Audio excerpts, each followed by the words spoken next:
بسم اللہ الرحمن الرحیم۔ شروع اللہ کے نام سے جو بڑا مہربان نہایت رحم والا ہے۔ فاسألوا اہل الذکر ان کنتم لا تعلمون۔ پس اگر تم نہیں جانتے تو اہل علم سے دریافت کر لو۔ ملتان سے محمد اختر صاحب نے لکھا ہے، لکھتے ہیں مفتی صاحب تراویح سے متعلق ہمارے 5 سوال ہیں، مہربانی فرما کر جواب عنایت کریں۔ مفتی صاحب تراویح روزوں سے ایک دن پہلے کیوں شروع ہو جاتی ہے اور آخری روزے کے بعد تراویح کیوں نہیں ہوتی؟ جی میرے محترم بھائی، تراویح کا تعلق رمضان المبارک کے ساتھ ہے، چونکہ چاند مغرب کے بعد نظر آتا ہے اور اس کے بعد جو عشاء کی نماز ہے وہ رمضان المبارک کا مہینہ شروع ہو چکا ہوتا ہے۔ روزہ بے شک ہم نے اگلے دن رکھنا ہوتا ہے، اس لیے رات پہلے آنے کی وجہ سے تراویح ایک رات پہلے ہوتی ہے اور روزہ اس کا پہلی تاریخ کا جو روزہ وہ اگلے دن ہوگا۔ اور اسی طرح جب 29ویں اگر 29 کا مہینہ ہے تو 29ویں روزے کے بعد، اگر 30 کا مہینہ ہے تو 30ویں روزے کے بعد چونکہ جب غروب ہوتا ہے تو شوال کا چاند نظر آ جاتا ہے۔ جب شوال کا چاند نظر آتا ہے تو رمضان المبارک کا مہینہ ختم ہو چکا ہوتا ہے اور شوال کا شروع ہو چکا ہوتا ہے۔ اور تراویح کا تعلق میں عرض کر چکا ہوں کہ رمضان المبارک کے ساتھ تھا، نہ کہ شوال کے ساتھ، اس لیے جو عید کی جو ایک رات پہلے ہوتی ہے، آخری روزے کے بعد جو رات آتی ہے وہ رمضان المبارک کی رات نہیں ہوتی، بلکہ وہ تو شوال کی رات ہوتی ہے اور شوال میں تراویح نہیں ہوتی۔ اس لیے تراویح ہم روزے سے پہلے تراویح پڑھتے ہیں، ایک رات پہلے پڑھیں گے، اور آخری روزے کے بعد جو عشاء کی نماز آئے گی اس میں ہم تراویح نہیں پڑھیں گے۔ دوسرا سوال یہ ہے کہ کیا تراویح ایک امام اور وطر دوسرا امام پڑھا سکتا ہے یا دونوں کے لیے ایک ہی امام کا ہونا ضروری ہے؟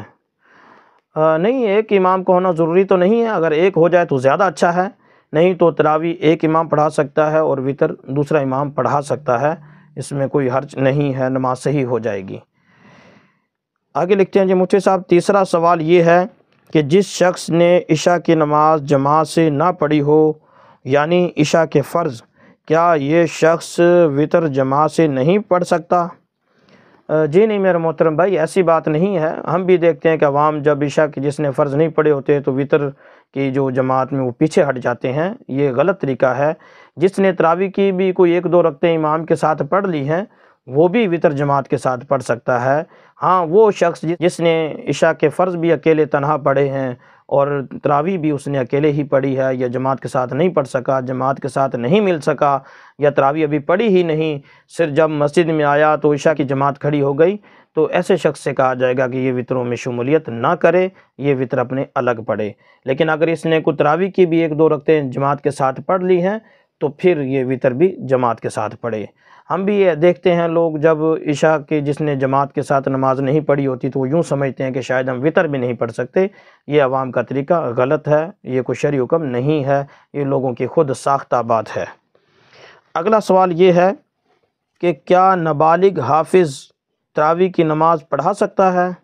جی نہیں میرے محترم بھائی، تراویح کے صحیح ہونے کے لیے بھی شرائط وہی ہیں جو دیگر نمازوں کی شرائط ہیں، اس لیے نابالغ لڑکا جو ہے امامت کی صلاحیت نہیں رکھتا۔ ہاں، اگر نابالغ بچے نے چھوٹے بچوں کی جماعت کروانی ہے وہ ایک الگ مسئلہ ہے، لیکن بالغین کی جو جماعت ہے یہ نابالغ نہیں کروا سکتا، اس سے نماز نہیں ہوگی۔ اگلا سوال، آخری سوال یہ ہے کہ کیا روزے کے صحیح ہونے کے لیے ضروری ہے کہ پہلے تراویح پڑھی ہو، یعنی جس نے تراویح نہ پڑھی ہو کیا وہ روزہ بھی نہیں رکھ سکتا؟ جی نہیں میرے محترم بھائی، روزے کے صحیح ہونے کے لیے تو تراویح کا پڑھنا ضروری نہیں کہہ سکتے، البتہ تراویح سنت موقدہ ہے، اس کا پڑھنا چاہیے، جو چھوڑے گا گناہ گار ہوگا، لیکن روزے کے صحیح ہونے کا مدار تراویح کے پڑھنے پر نہیں ہے، یعنی جس نے تراویح نہیں پڑھی تو یہ نہیں کہیں گے کہ اس کا روزہ ہی نہیں ہوا۔ روزہ ایک الگ عبادت ہے، تراویح ایک الگ عبادت ہے، لہٰذا جو بندہ تراویح نہیں پڑھے گا تو گناہ گار ہوگا، اگر یہ روزہ رکھتا ہے تو روزہ اس کا صحیح ہو جائے گا۔ مفتی صاحب اس بات پر ہم معذرت بھی کرتے ہیں کہ سوال زیادہ ہو گئے ہیں، برائے مہربانی جواب ضرور دیجیے گا۔ محمد اختر: جی بھائی جواب دے دیے گئے ہیں، واقعتاً سوال زیادہ ہو گئے تھے لیکن ہم نے اس کو یہی سمجھا کہ جواب دے دیا جائے۔ کوشش کیا کریں 1-2 سوال ہوں، زیادہ سوالوں سے گریز ہی اچھا ہے۔